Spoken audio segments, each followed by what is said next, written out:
তো হয়ে গেছি রেডি, এখন বেরোবো। এই শাড়িটা পরলাম।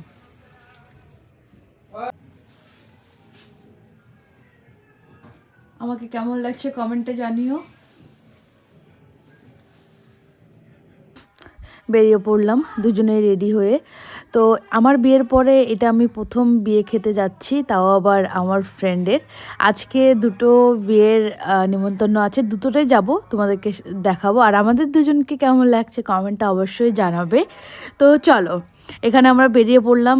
যাব প্রথমে একটা ফ্রেন্ডের বাড়িতে, কারণ ওকে বলছি তুই জলদি রেডি হ, কারণ ও স্কুটি নিয়ে যাওয়ার কথা ছিল, কিন্তু ওর বয়ফ্রেন্ডের সাথে একটু ঝামেলা হওয়ার জন্য ও মানে ক্যান্সেল করলো। বললাম কি তুই আমাদের সাথেই চল। তো এখন যাব, মানে যাওয়ার পথেই পড়ে ওদের বাড়িটা। তো এখানে চলে আসলাম।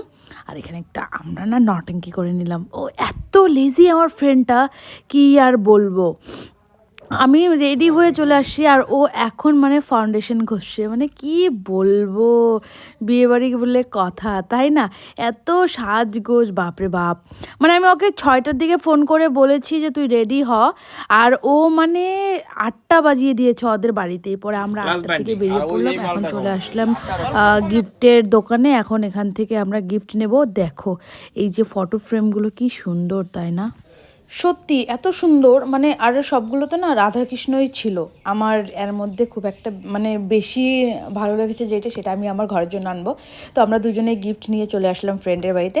ওই যে আমার ফ্রেন্ডটা কি কিউট না, শুধু মেকআপের জন্য না, রিয়েলেও সত্যিও খুবই সুন্দর। দেখো কিউট লাগছে না? আমরা স্কুল থেকে একসাথে পড়াশোনা করি, কলেজেও একসাথে পড়াশোনা করেছি। আর এখানে ক্যামেরাম্যানকে বলেছি আমাদেরকে একটু ফটো উঠিয়ে দাও। ফটো উঠতে কে কে ভালোবাসো? আমি তো প্রচুর ভালোবাসি, তাও আবার যদি বিয়ে সিজন হয় তাহলে। আর আমার ফ্রেন্ডটা এখানে বসে মানে ও ভিডিও ক্লিপ নিয়েছে, আমি জানি না। তো আমাকে সেন্ড করে দেখলাম, ও ওয়াও, সত্যি ফটোগুলো খুবই সুন্দর হয়েছিল। আমাকে যখন ক্যামেরা দেখিয়েছে, আর এখানে আমি ওকে জিজ্ঞাসা করছিলাম যে খাবারটা কেমন হয়েছে। ও তো প্রথমে বলে কি দাঁড়া ভুল হয়ে গেছে, মানে ভালোটা বলছে হাত দিয়ে, বলে কি ভুল হয়ে গেছে। কেউ জিজ্ঞাসা করলাম।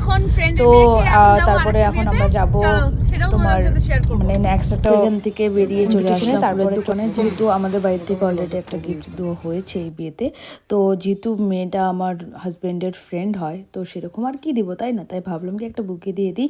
তো এখানে চলে আসলাম, আমরা ফুল সিলেক্ট করতেছিলাম, আর এত সুন্দর সুন্দর ফুল। আর রোজগুলো তো খুবই সুন্দর, পিঙ্ক, হোয়াইট, রেড, মানে কি বলবো। তারপরে আমি এখানে একটা হোয়াইট রোজ দেখলাম, হাজব্যান্ডকে বললাম কি আমাকে কিনে দাও। ধুর, আমাকে এক ধমক দিয়ে বললো কি রেখে দাও।